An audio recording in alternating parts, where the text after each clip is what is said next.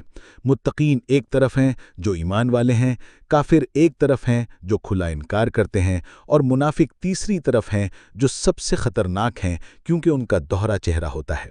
یہ آیتیں انسان کو سمجھاتی ہیں کہ ہدایت صرف اسی کو ملتی ہے جو اپنے دل کو صاف رکھتا ہے، جو سچائی کو اپنانے کے لیے تیار ہوتا ہے۔ جس کے دل میں نفاق آتا ہے اس کا انجام اندھیرا ہے، اس کا انجام گمراہی ہے، اس کا انجام آخرت کا عذاب ہے۔